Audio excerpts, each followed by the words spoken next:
नमस्कार साथियों। आज अपन इस वीडियो में बात करेंगे राजस्थान की शिक्षा में बढ़ते कदम कार्यक्रम आरकेएसएमबी के प्रथम आकलन ओसीआर शीट ऐप के माध्यम से कैसे स्कैन करें और आप किन किन बातों का ध्यान रखें जब आप ओसीआर शीट स्कैन कर रहे हैं। तो सबसे पहले अपन इसके टाइम टेबल को देखते हैं। क्या है इसका टाइम टेबल? तो आरकेएसएमबी के आकलन का जो टाइम टेबल है वो आकलन का समय 11:30 से 12:30 है। कक्षा 3 से 5 के लिए 30 अक्टूबर और 31 अक्टूबर को ओसीआर स्कैन करना है, आकलन करवाना है। कक्षा 6 से 8 के लिए 2 नवंबर और 3 नवंबर को ये आकलन होना है। और ओसीआर का जो सबमिशन की जो आखिरी तारीख है वो 6 नवंबर है। तो आप कैसे आकलन करेंगे, ऐप पर किस प्रकार कार्य करेंगे? तो सबसे पहले आपको लॉगिन करना है। तो जब आप अभ्यास चरण के बाद आप इसको अपडेट कर लें। अपडेट करने के बाद आप इसको जब लॉगिन करेंगे तो आपको इस प्रकार की स्क्रीन दिखाई देगी। जो नए साथी हैं जिन्होंने अभी हाल ही में ज्वाइन किया है वो ऐप को इंस्टॉल कर लें। इंस्टॉल करने के बाद आप इस प्रोसेस से इसको लॉगिन करें। लॉगिन करने के लिए आपको आपकी जो सारा दर्पण आईडी है वो आपको यहाँ लिखनी है। लिखकर आप ओटीपी प्राप्त करेंगे तो आपका जो रजिस्टर्ड मोबाइल नंबर है उस पर ओटीपी आपको मिल जाएगा। ओटीपी सबमिट कर लेंगे तो आपको जो स्क्रीन है वो इस प्रकार दिखाई देगी। आकलन चरण अब शुरू हो गया है। आपको 3 स्क्रीन दिखाई देंगी, यानी आकलन चरण अब शुरू हो गया है। उस कक्षा, विषय और विद्यार्थी का चयन करें जिसके लिए आप आकलन पूरा करना चाहते हैं। फिर आप नेक्स्ट करेंगे तो जो सेकंड स्क्रीन आएगी वो इस प्रकार आएगी, आकलन पत्र। और ऐप पर विद्यार्थी का सत्यापित करें और पुष्टि करें। फिर आप यहाँ नीचे आगे बढ़े पे क्लिक करेंगे तो आपके सामने आपका नाम, नमस्ते, जो भी नाम है वो लिखा हुआ मिलेगा। और आपकी जो कक्षाएं साला दर्पण पर जो विषय अध्यापक की मैपिंग हो रखी है वो कक्षाएं आपको यहाँ पर दिखाई देंगी। यहाँ पर आपको नोटिफिकेशन का आइकन दिखाई देगा। इसमें आपको समय समय पर जो भी जानकारी मिलती है वो आप यहाँ से देख सकते हैं। तो आपकी कक्षाएं आपको यहाँ पर दिखाई देंगी। तो जिस कक्षा का आप आकलन कर रहे हैं उस क्लास को आपको सिलेक्ट करना है और डाटा प्रविष्टि शुरू करना है। तो यहाँ जो डाटा प्रविष्टि शुरू करें इस पर आप जैसे क्लिक करेंगे तो आपके सामने जो नेक्स्ट स्क्रीन है वो इस प्रकार होगी। आप जिस कक्षा और विषय के विद्यार्थियों को डाटा प्रविष्ट कर रहे हैं उस क्लास को आप सिलेक्ट कर लें। जैसे आप क्लास सेलेक्ट करेंगे आपको नीचे सेक्शन और विषय दिखाई देगा और आप यहाँ आगे बढ़े पे क्लिक करें। जैसे आगे बढ़े पे क्लिक करेंगे तो उस क्लास के जो विद्यार्थी हैं उनकी सूची आपको यहाँ पर दिखाई देगी। 2 चीज दिखाई देंगे आपको, पूरा नहीं हुआ है और सफलतापूर्वक पूरा हुआ। यानी जैसे जैसे आप स्कैन करते जाएंगे यहाँ से संख्या इधर शिफ्ट होती जाएगी। तो आपको जिस बच्चे का ओसीआर स्कैन करना है उसके नाम के आगे आपको क्लिक करना है।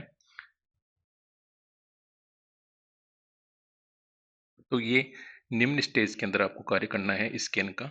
सबसे पहले आपने क्लास और सब्जेक्ट सेलेक्ट कर लिया। उसके बाद आपको यहाँ पर आपके जो विद्यार्थी हैं उनका नाम दिखाई दे रहा है।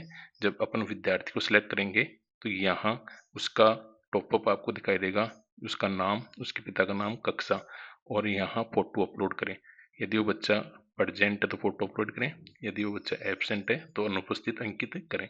तो जैसे आप फोटो अपलोड पे क्लिक करेंगे तो आपके सामने जो अगला चरण होगा उसके अंदर 2 चीज दिखाई देंगे आपको। इसमें पेज 1 और पेज 2। पिछले साल से इस बार में ये नया अपडेट है। पहले एक ही पेज को अपन स्कैन कर रहे थे, इस बार पेपर 2 पेजों में है। एक फ्रंट पेज है, एक उसका बैक पेज है। तो पहले पेज 1 को सिलेक्ट करना है।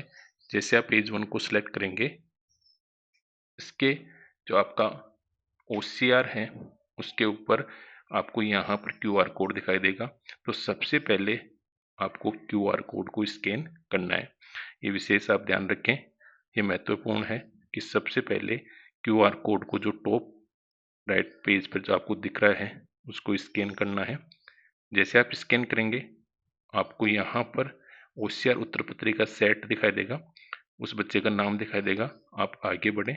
जैसे आगे बढ़ेंगे तो आपको यहाँ जो ओसीआर सीट है जिसका पेज 1 है, जो फ्रंट पेज है, उसको आपको स्कैन करना है। जैसे आप स्कैन करेंगे, आपके सामने क्या विद्यार्थी का नाम अपलोड की गई फोटो से मेल खाता है, यानी विद्यार्थी का नाम दिखाई देगा और जो आपने स्कैन किया है वो स्कैन आपको यहाँ पर दिखाई देगा। सत्यापित करें और आगे बढ़ें। यदि ये सब चीज़ सही है तो आप यहाँ सत्यापित कर दें और आगे बढ़ें। यदि ये चीज़ आपको उस विद्यार्थी के नाम से मेल नहीं करा तो फिर से अपलोड कर सकते हैं, और यदि ये सही है तो आप सत्यापित करो और आगे बढ़ें। जैसे ही सत्यापित करें और आगे बढ़ेंगे, आपके पास मैसेज आएगा, इस विद्यार्थी का पेज 1 अपलोड हो गया है, पेज 2 अपलोड करें। तो 2 अपलोड पे जैसे क्लिक करेंगे, आपको फिर से वही काम करना है। आपका जो उस ओसीआर का जो बैक पेज है, पीछे का पेज है, उसको स्कैन करना है। इस प्रकार उस विद्यार्थी के ओसीआर शीट के दोनों पेज करेंगे, तब अपलोड करेंगे, तब आप एक विद्यार्थी का ओसीआर स्कैन कर देंगे। तो आपके पास फिर वो मैसेज आएगा कि आपका विद्यार्थी का सेकंड पेज अपलोड हो गया है। तो इस प्रकार आपको प्रत्येक विद्यार्थी के लिए ये कार्य करना है। इसके बाद आप निम्न बातों का ध्यान रखें। जब आप ऐप पर फोटो खींचते हैं तो निम्न बिंदुओं का विशेष ध्यान रखें। ओसीआर पेपर को फोल्ड नहीं होना चाहिए। पेपर को वापस लेते समय शिक्षकों को इस बात का विशेष ध्यान रखना चाहिए कि पेपर फोल्ड ना हो। पेपर को रोशनी वाली जगह पर रखें। पेपर को गहरे रंग की पृष्ठभूमि के साथ रखें, यानी पेपर के बंडलों के साथ न रखें। फोटो क्लिक करते समय सतह पर केवल एक पेपर रखें। सुनिश्चित करें कि कागज के सभी जो आपके जो क्यूआर कोड बने हैं वो चारों कोने दिखाई दें। सुनिश्चित करें कि क्लिक की गई छवि धुंधली नहीं हो। ये भी सुनिश्चित करें कि आकलन पत्र की छवि ऐप में चुने गए सही विद्यार्थी विषय कक्षा से संबंधित हो। उत्तर पत्रों को आपको स्वयं को नहीं जांचना है, इस बात का आप विशेष ध्यान रखें। यानी विद्यार्थी का फोटो नहीं लेना ऐप के अंदर, गलत कक्षा विषय फोटो अपलोड नहीं करना, अन्य पुस्तिका का फोटो अपलोड नहीं करना, दूर से फोटो नहीं खींचना, धुंधली फोटो अपलोड नहीं करनी, कागज के बंडल को एक साथ पढ़ना रखें, उत्तर पत्रों को स्वयं को नहीं जांचना, और जो कक्षा 6 से 8 के प्रश्न पत्र हैं उनको अपलोड नहीं करना। यानी आपको कक्षा 6 से 8 में ओसीआर को स्कैन करना है, प्रश्न पत्रों को नहीं स्कैन करना है। इन सब चीज़ों का आपको विशेष ध्यान रखना है। यदि मेरा वीडियो अच्छा लगा तो लाइक करें, शेयर करें। धन्यवाद। जय हिंद।